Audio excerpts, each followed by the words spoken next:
Values of teaching science in socio cultural context, है ना।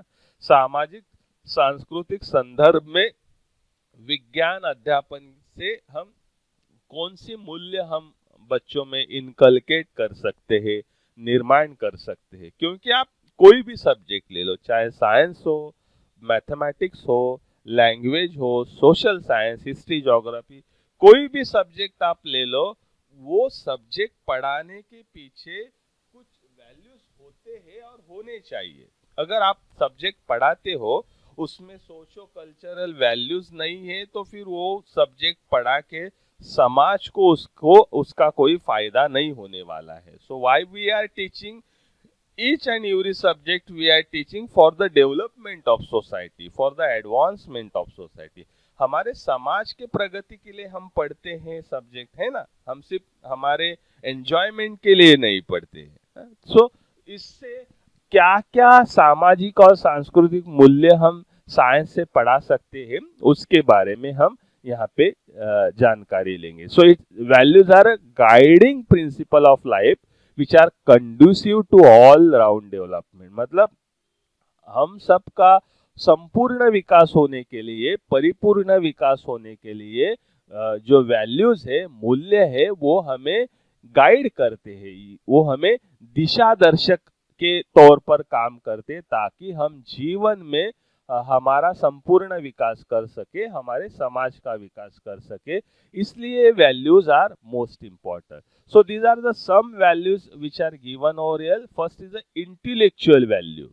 तो हम इंटेलेक्चुअल की बात करते हैं तो ऑब्जर्वेशन, मेमोरी मतलब स्मरण, कंसंट्रेशन करना, एकाग्रता, डिस्कवरी खोज करना, सेल्फ रिलायंस मतलब मुझे मेरे बारे में, मेरे बुद्धि है या मेरी क्षमता है उसके बारे में मुझे जानकारी होना, इमेजिनेशन कल्पना करना, थिंकिंग विचार करना। तो आप देखोगे कि जब आप साइंस पढ़ाओगे या साइंस पढ़ाते हो तो साइंस पढ़ाते वक्त हम ऑब्जर्वेशन करते हैं, हम याद रखते हैं, हम कंसंट्रेशन करते हैं, हम इमेजिनेशन करते हैं, हम डिस्कवरी करते हैं, हम सोचते हैं। So these are all intellectual value. इन सबको हम कहेंगे बौद्धिक मूल्य। तो इससे हमारे बुद्धि की क्षमता जो है, सोचने की क्षमता जो है, वो बढ़ती जाती है। तो इसलिए साइंस में ये सब चीजें होती रहती है, ऑब्जर्वेशन, मेमोरी, कंसंट्रेशन, ये सब चीजें होती रहते हैं। हम प्रयोग करते हैं तो हम ऑब्जर्व करते हैं, हम याद करते हैं, हम कंसंट्रेट करते हैं, हम इमेजिनेट करते हैं। तो इन सब चीजों का हम उपयोग साइंस पढ़ाते वक्त और पढ़ते वक्त करते हैं। तो इसलिए साइंस से इंटेलेक्चुअल वैल्यू जो है, वो इंटेलेक्चुअल वैल्यू जरूर हम निर्माण कर सकते हैं। नाउ द यूटिलिटेरियन वैल्यू, उपयोगी मूल्य। तो साइंस का उपयोगी मूल्य, साइंस पढ़ाते वक्त हम उपयोगी मूल्य, यूटिलिटेरियन वैल्यू बच्चे में कैसे निर्माण करेंगे? तो हम बच्चों को सिखाते हैं एप्लीकेशन, है ना। आप जो भी साइंस का सब्जेक्ट, जो भी साइंस का टॉपिक पढ़ाते हो, हम सिखाते हैं कि इसका उपयोग कैसे करेंगे, जीवन में इसका उपयोग कैसे करेंगे। तो हम मार्केट में इसका उपयोग, आप साइंस कहाँ नहीं है, आप देखो हमारे सुबह उठने से लेकर रात में सोने तक जो भी एक्टिविटीज हम करते हैं, हर एक्टिविटीज में साइंस है। मैं अभी बोल रहा हूँ आपके साथ, साइंस का एप्लीकेशन है ना। माइक से आवाज, स्पीकर से आवाज आज की आपकी तरफ आ रही है, टेक्नोलॉजी का उपयोग करते हैं। So we are applying knowledge of science, है ना। हम किचन में कुछ खाना पकाते, साइंस है। चाहे आप हल्दी डालो, आप मसाला डालो, आप कुछ भी इंग्रेडिएंट डालो, उसमें रिएक्शन होकर फिर एक प्रोडक्ट तैयार होता है, साइंस है वहां पे, है ना। तो हम घर को कलर करते हैं, तो कलर क्या है, पेंट क्या है, साइंस है। तो इस तरह के साइंस जो है, या हम कोई भी चीज बनाते हैं, मेजरमेंट लेते हैं, है ना, तो देयर इज आल्सो साइंस। सो इस तरह से यूटिलिटेरियन वैल्यू मतलब उपयोगी मूल्य साइंस का है। साइंस जीवन के हर लेवल पर, हर स्तर पर, हर स्टेप पर हमें साइंस दिखाई देता है। सो इसलिए उपयोगी मूल्य साइंस का बहुत ज्यादा है, क्योंकि साइंस हर चीज में इसका उपयोग हम कर सकते हैं, करते हैं। सो यूटिलिटेरियन वैल्यू हम साइंस के टीचिंग थ्रू बच्चों में इनकलकेट कर सकते हैं।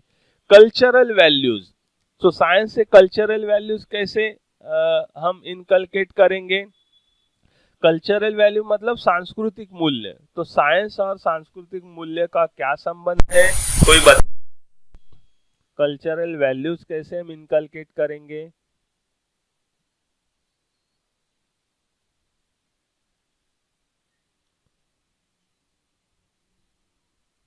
Any idea? वैसे मैंने वहां पे लिखा भी है, यू कैन रीड।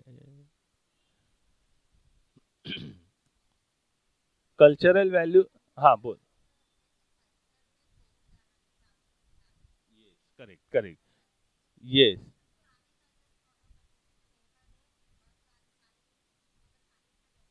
यस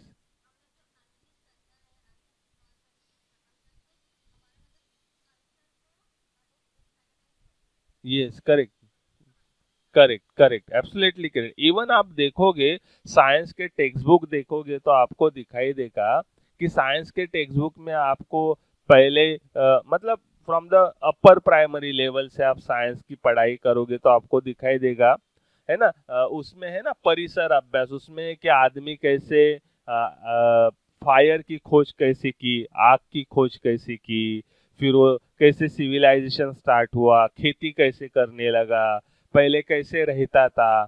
तो ये क्या हुआ, हम वो कल्चर की भी बात करते हैं। और फिर आज का एडवांस कल्चर, आज हम बिल्डिंग में रहते, घरों में रहते, पक्की सड़कें हैं, खाना पका के खाते, तो this is our different culture.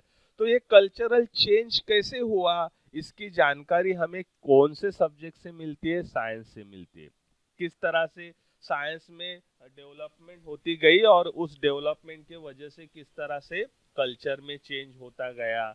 मतलब जैसे जैसे साइंस में डेवलपमेंट होती गई, रेलवे का जैसे क्या कहेंगे खोज हुई, या फिर जैसे इंजन की खोज हुई, या हमें एनर्जी, फायर की एनर्जी या भाप की, वेपर की एनर्जी, वाफेचे इंजिन ज्याला आपण म्हणतो ना, सो इसका जब हमें पता चला तो हमारे जीवन और आसान हो गया है ना।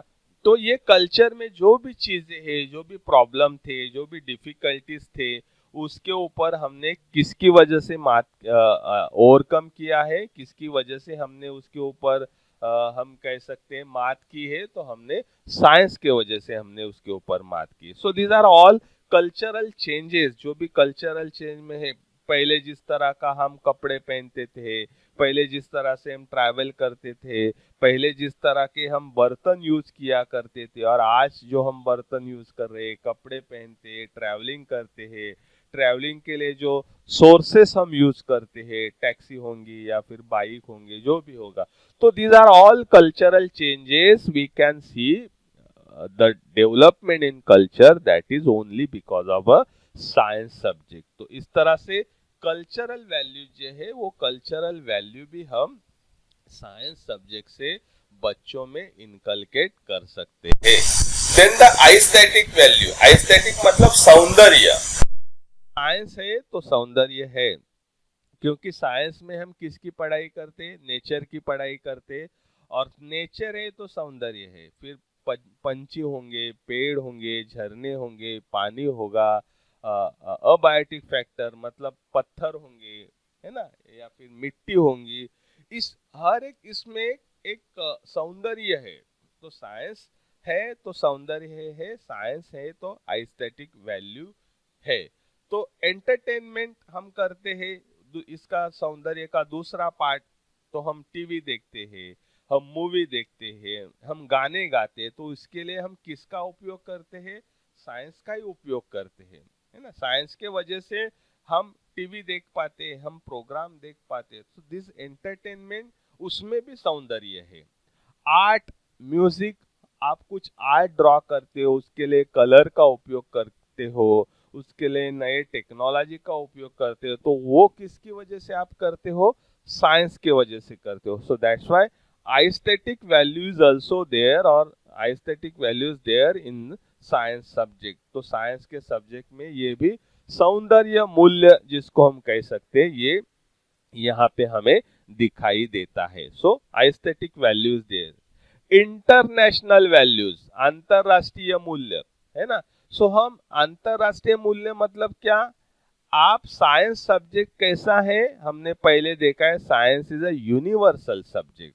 आप कहीं भी जाओ, वाटर का बॉइलिंग पॉइंट 100 ही रहेगा और वाटर का मेल्टिंग पॉइंट 0 डिग्री रहेगा। आप कहीं पर भी जाओ, इनर्शिया नहीं बदलेगा। आप कहीं पर भी जाओ, ग्रेविटेशनल फोर्स का मीनिंग नहीं बदलेगा। आप कहीं पर भी जाओ, न्यूटन्स के लॉ आपको वही दिखाई देंगे। मतलब क्या है, साइंस हमें यूनिटी की बात सिखाता है, इंटरनेशनल वैल्यू साइंस हमें सिखाता है। इवन जो भी दुनिया भर में किसी भी कोने में जो भी खोज होता है उसका उपयोग दुनिया भर के सभी लोगों को होता है। जैसे कि अभी कोरोना है, कोरोना की वैक्सीन चाहे हमारे यहाँ फाइजर ने की हो दूसरे देश के, या हमारे यहाँ बायोटेक ने की हो, तो उसका उपयोग सबको होता है ना। फिर कोरोना की वैक्सीन के ऊपर खोज लंदन के या अमेरिका के साइंटिस्ट ने की हो, डॉक्टर ने की हो, लेकिन इसका उपयोग सबको होता है। तो कैसे हम एक दूसरे के ऊपर इंटरडिपेंडेंस है, मतलब मैं कितनी भी पाकिस्तान को गालियां दूं, लेकिन पाकिस्तान से चीनी मुझे आयात ही करनी पड़ती है। कभी कभी पाकिस्तान से मुझे पोटैटो आयात करना पड़ता है। पाकिस्तान हमें कितनी भी गालियां दे, लेकिन हमारे जो मसाले हैं उनको लेने ही पड़ते हैं। हमारे और जो चीजें हैं एक दूसरे को एक्सचेंज होता ही रहता है। सो मैं इससे आपको ये समझाने की कोशिश करता हूँ कि कोई भी देश हो वो अकेला रह नहीं सकता, उसको दूसरे देश की जरूरत होती है। और ये इंटरडिपेंडेंस, एक देश से दूसरे देश में जाना आना, चीजों का देना, खोज करना, ये सब किसके वजह से होता है, that is only because of science and technology. Science नहीं होता तो ये पॉसिबल नहीं होता। हम कहते हैं ना कि दुनिया एक ग्लोबल विलेज बन गया है। मराठीमध्ये आपण बोलतो की जग एक खेडं बनले। So why the world is become a global village, और बिकॉज दुनिया के किसी कोने में आज हमारे देश में कुछ हो, तुरंत 2 मिनट में अमेरिका में पता चल जाएगा। अमेरिका में कुछ भी होता है तुरंत 5 मिनट में इंडिया में पता चलता है। क्यों? क्योंकि ये टेक्नोलॉजी के वजह से, इंटरनेट के वजह से हम एक दूसरे के साथ इतने जुड़े हैं कि एक देश में जो घटना होती है उसका परिणाम हमें दूसरे देश में दिखाई देता है। सो दैट्स व्हाई इंटरनेशनल वैल्यूज भी हम साइंस से पढ़ा सकते, कि निर्माण कर सकते बच्चों में, कि कैसे हम एक दूसरे के ऊपर डिपेंड है। Scientific attitude, curiosity, critical thinking, logical thinking, ये हमने बहुत बार इसके ऊपर चर्चा की है। क्यूरियोसिटी हम निर्माण करते हैं, बच्चे क्यूरियस होते हैं ऐसा क्यों होता है ना। हमने कुछ केमिकल रिएक्शन की, कुछ कलर चेंज हुआ, दे आर क्यूरियस, अरे इसका कलर चेंज हुआ, अरे मैंने कुछ मैग्नेट की तरफ कुछ चीजें ली, अरे वो तो चीजें मैग्नेट के ऊपर आकर्षित हो गए, मैग्नेट को चिपक गई। सो क्यूरियोसिटी है। क्रिटिकल थिंकिंग, बच्चे सोचते हैं ऐसा क्यों है, लॉजिक लगाते। So these are all scientific attitude we can inculcate through the teaching of science, है ना। इवन डिसिप्लिनरी वैल्यूज, डिसिप्लिन जो हमें बच्चों में निर्माण करनी चाहिए, वो डिसिप्लिन भी हम साइंस से निर्माण कर सकते हैं। क्योंकि हम बच्चों को रीजनिंग बताने के लिए कहते हैं। डिसिप्लिन का मतलब क्या, कि चीजें सिस्टमैटिक तौर पर करना, चीजें 1 to 1 करना। जैसे हम मैथ्स में एक स्टेप सॉल्व करते तो दूसरी स्टेप के ऊपर जाते, दूसरी स्टेप सॉल्व करते तो तीसरी स्टेप के ऊपर जाते। इस तरह से हम मैथमेटिक्स का प्रॉब्लम सॉल्व करते हैं। वही चीजें साइंस में भी होते हैं। साइंस में भी आप तुरंत एक स्टेज से लास्ट कंक्लूजन नहीं निकाल सकते, आपको स्टेप वाइज जो भी एक्सपेरिमेंट है वो करना पड़ता है। तो इसमें जजमेंट होता है, इसमें रीजनिंग होता है, हम कारण देते हैं ऐसा क्यों हुआ, इसके पीछे की कारण देते हैं, हम सोचते हैं। तो इससे क्या होता है, बच्चों को एक सही ढंग से सोचने का हम क्या बोलते हैं डिसिप्लिन हम बच्चों को लगा सकते हैं। तो इसलिए डिसिप्लिनरी वैल्यूज जो है that also we can inculcate through the science subject. Even social values है ना, समाज में हम सब एक है, justice, environment, equality, conservation, health and competition, healthy competition, ये सब हम किससे कर सकते हैं?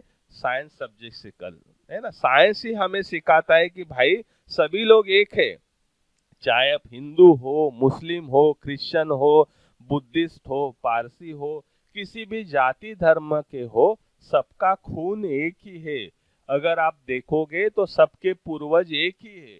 तो इसका मतलब क्या है? ये इक्वालिटी वैल्यू हमें कौन सिखाता है? साइंस सिखाता है, क्योंकि साइंस ही प्रूव करता है कि सब एक से, सबका डीएनए सेम है, सबका खून लाल ही रहता है, सबके बॉडी में वही स्ट्रक्चर है। हिंदू है इसलिए अलग, मुस्लिम है इसलिए अलग, ऐसा कुछ होता है क्या? नहीं होता है। So this are we all are equal. तो ये इक्वालिटी की वैल्यू, जस्टिस की वैल्यू, है ना, एनवायरमेंटल कंजर्वेशन की वैल्यू कि हमें पर्यावरण का कैसे बचाव करना चाहिए, तभी हमारा समाज बचेगा। तो इस तरह की जो सोशल वैल्यूज है, वो सोशल वैल्यूज भी हमें साइंस सब्जेक्ट से हम बच्चों में निर्माण कर सकते हैं, और इस तरह से सोशल वैल्यूज हम इनकलकेट कर सकते। मॉरल वैल्यूज, मॉरल मतलब नैतिकता, नैतिकता की बात आती है तो बात आती है कि आपके नॉन वायलेंस की बात आती है, आपके चरित्र की बात आती है। तो क्लीनलीनेस होगा, स्वच्छता होगा, टाइम पे आना जाना, पंक्चुअलिटी होगी, ट्रूथफुलनेस, सच बातें करना, सच के साथ चलना, रिस्पेक्ट टू ऑल, सबको सम्मान करना, नॉन वायलेंस, अहिंसा की बात करना। So these are all values which are moral values. तो हम इस तरह से, ये नैतिक साइंस है तो क्लीनलीनेस हम साइंस में वही पढ़ाते, हाथ धोने के कैसे, बॉडी को कैसे क्लीन रखेंगे, शुद्ध और क्लीन खाना कैसे पकाना चाहिए, कैसे खाना चाहिए, जंक फूड नहीं खाना चाहिए, उससे क्या होता है साइंस से हमें पता चलता है। टाइम, पंक्चुअलिटी, टाइम का महत्व कैसा है, ये सब साइंस की वजह से, साइंस ने जो खोज की है उसके वजह से पता चलता है। ट्रूथफुल में सत्य की बात करना चाहिए।